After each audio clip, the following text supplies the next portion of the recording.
दास जी को हनुमान जी के दर्शन हुए थे। एक अलग ही वाइब, एक अलग ही एनर्जी यहाँ पे कहीं अखोरिया वगैरह आके वेलकम एवरीवन। सभी लॉक्स और सभी लगेजेस को लगाने के बाद में अपनी इस ट्रिप को शुरू करते हैं अलीगढ़ से बनारस की। ये हमारे अलीगढ़ जंक्शन की बैक साइड है और ये है हमारा अलीगढ़ जंक्शन स्टेशन।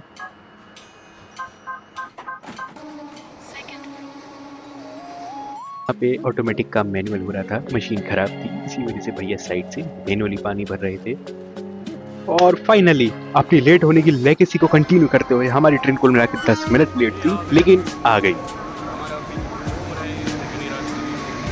तो ये इंजन के बाद डिसेबिलिटीज वाला जनरल वाला डिब्बा, उसके बाद में फर्स्ट क्लास सेकंड क्लास, हमारा कुल मिला के इंजन से 17th पोजीशन का कोच है जो कि B4 प्लेटफॉर्म पे आके रुकेगा।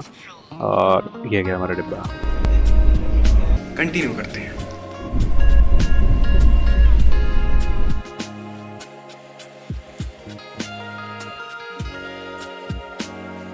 सभी लोग चैन से घर्राटे लेते हुए बनारस पहुंचने से पहले ही माँ गंगा ने हमें दर्शन दिए। कानपुर स्टेशन पार करते ही ये शुक्लागंज ब्रिज रोड है। ये जो भाई साहब आपको दिख रहे हैं, सुबह 9 बजे से हम बैठे हुए हैं, करेंटली 2:30 बज रहा है, स्टिल नो रिस्पॉन्स। इतनी कर्री नींद, डेडिकेशन, मोटिवेशन के साथ ये सोए पड़े हैं। मुझको लगता है गिनीज बुक को नेक्स्ट कंटेस्टेंट मिल गए। अंकल जी मेरी शुभकामनाएं आपके साथ हैं, आप ये वर्ल्ड रिकॉर्ड जरूर जीतेंगे। और ये भाई साहब जो हैंड्स अप करके आपको दिखा रहे हैं, सॉरी थम्स अप, यही बताना चाह रहे हैं लगेज बैग है, स्टेशन आ चुका है। चल लेते हैं। हमारी वाराणसी की ट्रेन जर्नी खत्म हो चुकी है और अब बहुत जल्द हम लोग स्टेशन पर उतरेंगे। कंटिन्यू करते हैं। अब ट्रेन का गेट खोलने के बाद ऐसा लगता है नज़ारा। लगता है कि अब बारिश की बमबारी हुई है। तो बारिश की बमबारी हुई नहीं, बारिश हुई है। ओके, तो 12 घंटे के सफर के बाद में रात के 10 बज रहे हैं, काशी आ चुके हैं। स्टेशन पार करने के बाद हमने टैक्सी वगैरह ढूंढी, 3-4 टैक्सियों से बात करी, बेस्ट रेट वाले को फाइनलाइज करा। और ये आप पूरा नाइट ड्राइव देख सकते हैं कि बनारस रात में कैसा दिखता है। और अब हम सीधे पहुंचेंगे अपने होटल। एक चीज़ मैंने नोटिस करी कि स्ट्रीट्स वगैरह पे सफाई काफ़ी अच्छी है। यह है हमारा hotel Castello. Now we are in hotel Castello at Varanasi और कल सुबह हम लोग दर्शन पे चलेंगे। और अभी हम लोग रेस्टोरेंट में कुछ प्लेस करिए, पराठे हमारे बच्चे हैं, वो सब्जी के साथ पराठे मिलते हैं। तो ये है हमारा रूम। टाइम था अगले दिन की सुबह का, 4 बजे उठ जाते हैं और नहा धो के 5 बजे तक हम लोग बिल्कुल रेडी हो जाते हैं। पंडित जी से हमारी ऑलरेडी बात हो चुकी होती है, वो हमें महाकाल के दर्शन कराने ले जाते हैं। यहाँ पे 3 टाइप के दर्शन होते हैं। पहला स्पर्श दर्शन, जिसमें आप स्पर्श कर सकते हैं, सुबह 2 बजे आपको उसके लिए उठना पड़ेगा। उसके बाद नॉर्मल दर्शन, जिसके लिए नॉर्मल 5 बजे आपको उठना और आराम से जाना है। ये दोनों VIP टाइप के दर्शन है, क्योंकि इनमें 300 रुपये पर हेड का चार्ज है। और जिसकी टिकट आप मंदिर के अंदर के टिकट काउंटर या विश्वनाथ टेम्पल ट्रस्ट का बाहर ऑफिस है, उससे आप ले सकते हैं। जनरल दर्शन 3 से 4 घंटे के होते हैं, जितना जल्दी आप जाएं उतना जल्दी आपका नंबर। और मैंने आपको प्रोसेसेस बता दिए हैं, तो मैं एक टिप दे रहा हूँ, इन पंडितों के पास मत जाना, क्योंकि 300 रुपये उसके बाद में डिमांड करते हैं 1100 रुपये पर पर्सन, जैसे अनाप शनाप चार्जेस का। और ये है हमारे महाकाल काशी विश्वनाथ का मंदिर। और यहाँ पे राजा रणजीत सिंह द्वारा 1 टन सोना दान करा गया था, जब महाकाल ने उनकी संतान प्राप्ति की विनती को स्वीकार करा था। यहाँ पे जो गोल्ड की प्लेटिंग आप देख सकते हैं, ये रंजीत सिंह द्वारा दी गई सोने की ही है। यहाँ पे स्लैट्स लगा रखी हैं, जो भी चढ़ावा इन स्लैट्स के थ्रू ही चढ़ाया जाता है, क्योंकि भीड़ बहुत रहती है। इसके बाद में हम लोग जाते हैं काल भैरव के दर्शन करने। कहा जाता है काशी विश्वनाथ और काल भैरव के दर्शन करने चाहिए, वरना दर्शन पूरे नहीं माने जाते हैं।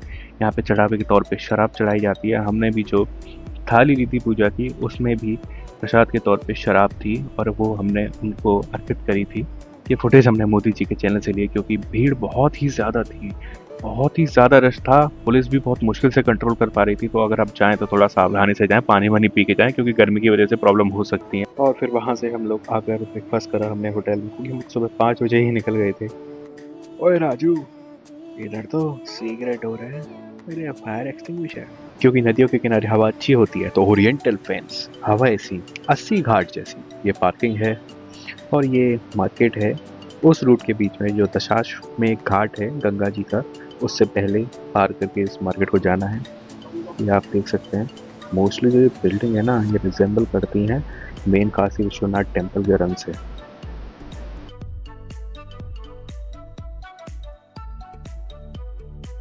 और ये आ गया दशाश्वमेध घाट।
एक बार खाएंगे बार-बार जरूर आएंगे। यहाँ पर जो लस्सी थी उस टाइप के मिट्टी के बाउल्स में सर्व करी जा रही थी, मलाई वगैरह बढ़िया किशमिश डाल कर। ये जो मार्केट है ये रात में कुछ इस टाइप का दिखता है। यहाँ पे रिक्शा वालों के तो रेट बड़े अनाप शनाप है। ये अटेंशन टू डिटेल, नंदी महाराज उसी तरफ देख रहे हैं जिस तरफ काशी विश्वनाथ है। ये है लखनऊ चिकन हाउस। कंफ्यूज मत होइएगा, चिकन एक कपड़ा है।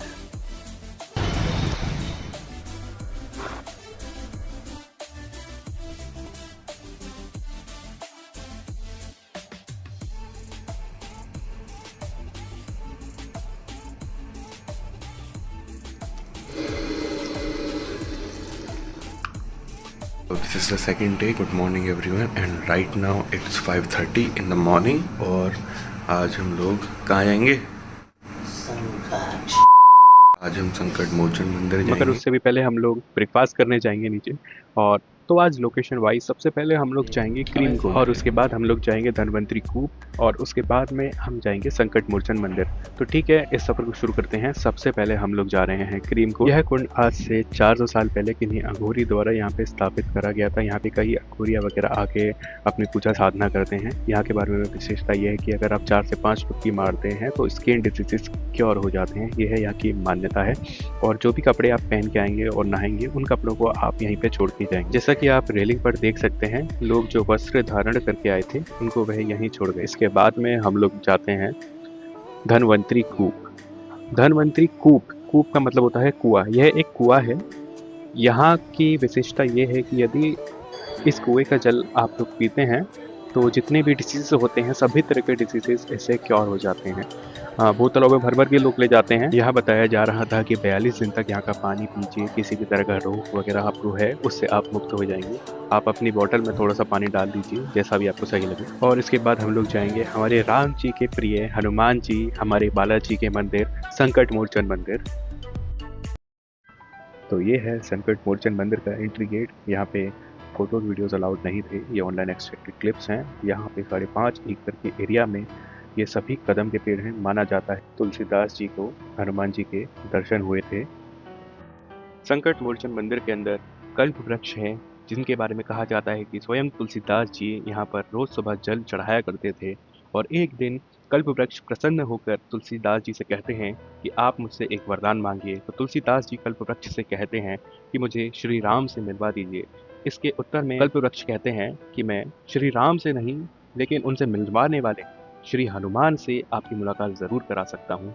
वह बताते हैं कि जब भी यहाँ पे रामायण का पाठ होगा तो जो व्यक्ति सबसे पहले आएंगे और सबसे आखिर में जाएंगे और कथा के दौरान नृत्य एवं प्रसन्नता के सागर में लीन होंगे, वही श्री हनुमान श्री बालाजी महाराज होंगे। एक अलग ही वाइब, एक अलग ही एनर्जी यहाँ पर फील हो रही थी। हनुमान जी के दर्शन के बाद ठीक सामने श्री राम, सीता मैया और लक्ष्मण जी की प्रतिमाएं थी, उनके भी हमने दर्शन करे, क्योंकि एक के दर्शन करने के बाद दूसरे के नहीं करते हैं तो दर्शन अधूरे माने जाते हैं। तो हमने सभी के दर्शन करे। लोग यहाँ पर रामायण, हनुमान चालीसा का पाठ कर रहे थे और बहुत ही बढ़िया एनवायरनमेंट। और अब टाइम है होटल से चेकआउट करने का, बनारसी को जय श्री राम बोलने का। तो बिल्कुल रेडी है। थोड़ा टाइम होता है तो आसपास में एक मॉल होता है, IP मॉल बनारस, थोड़ा यहाँ पे टाइम पास करते हैं और उसके बाद में सीधे हम लोग पहुँचते हैं रेलवे स्टेशन।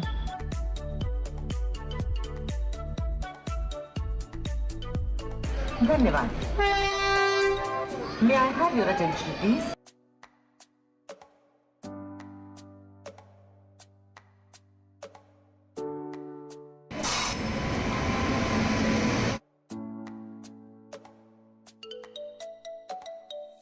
दस मिनट का कानपुर पे हॉल्ट था, पानी वाला आया नहीं 2.5 घंटे से। तो अभी पानी वाले लेके फुल स्पीड में भागे हैं। ये देखो कितनी जगह कुछ था नहीं, हमारा डिब्बा और स्टार्टिंग में है। ये देखो पीछे अभिषेक भी आ रहे, दिख भी नहीं रहे हैं, काफी पीछे रह गए। ऐसे ऐसे ही चल रहा है।